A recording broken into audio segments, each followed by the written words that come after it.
Musik melankolis lembut mengalun.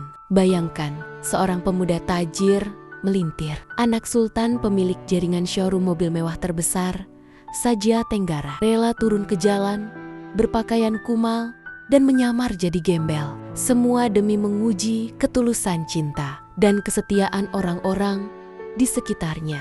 Tapi siapa sangka apa yang dia temukan justru luka dan penghinaan. Inilah kisah tentang pengkhianatan, kesombongan, dan penyesalan yang terlambat.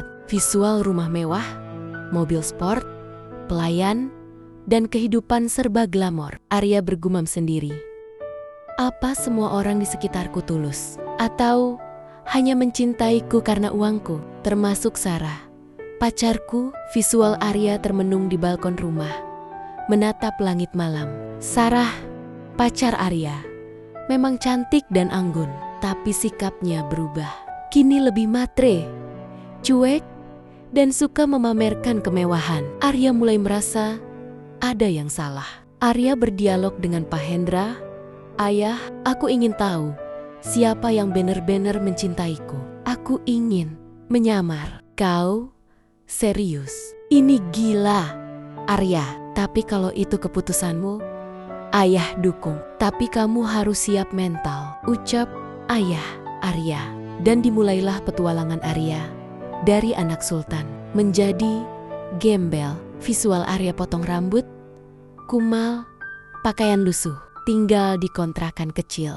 Identitas ditutup total. Tak ada yang tahu siapa dia. Arya memilih bekerja serabutan, kadang di bengkel, kadang di warung kopi. Tapi semua berubah ketika dia mencoba mengunjungi showroom milik keluarganya. Visual Arya masuk ke showroom, mencoba bertanya pada resepsionis, tapi diusir. Gembel, mau ngapain? Ini tempat mobil miliaran. Sana pergi. Arya tersenyum getir. Saya cuma mau tanya-tanya, Mbak. Tak ada yang tahu. Mereka baru saja mengusir anak pemilik showroom itu sendiri. Takdir mempertemukan Arya dan Sarah di mall. Sarah yang sedang belanja bersama teman-temannya melihat Arya dalam wujud berbeda. Itu bukan Arya ya?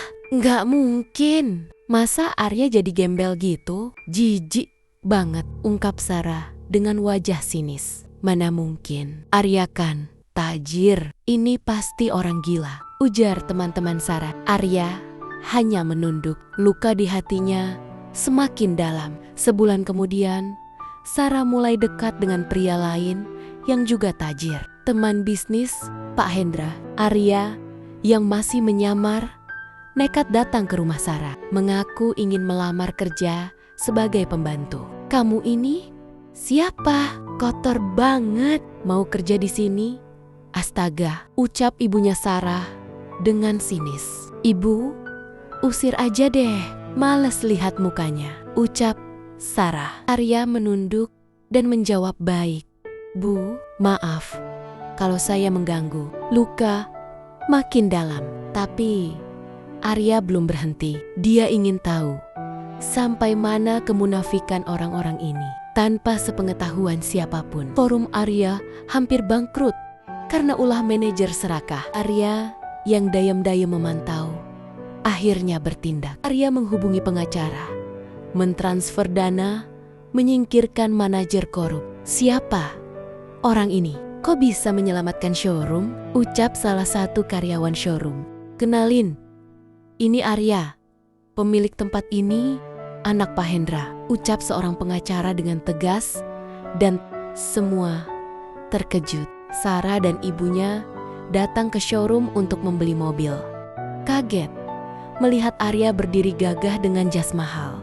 Arya, ya Tuhan, aku nggak percaya, ucap Sarah, terkejut dan terperangah. Nah Arya, kami minta maaf atas kelakuan kami waktu itu. Kami nggak tahu, ucap ibunya Sarah. Justru karena kalian nggak tahu, maka kalian menunjukkan siapa kalian sebenarnya, ucap Arya dengan tegas. Arya menolak semua permintaan maaf dan memilih wanita sederhana yang tulus dari awal. Nina, karyawan cleaning service yang dulu memberinya air minum saat diusir dari showroom. Arya menikah dengan Nina Suasana bahagia. Sarah dan ibunya menatap dari jauh, menyesal. Karyawan yang dulu mengusirnya kini bekerja dengan hormat di bawah Arya. Harta bisa membuka mata, tapi sikap membuka hati. Jangan pernah remehkan seseorang hanya dari penampilan. Karena hari ini dia mungkin tampak rendah, tapi esok dia bisa jadi orang yang paling tinggi. Terima kasih telah menonton kisah inspiratif ini. Jangan lupa like, komen, dan share agar kita semua belajar menjadi manusia yang lebih bijak dan berhati. Kisah ini fiktif dan hanya untuk hiburan, tapi nilai moralnya nyata.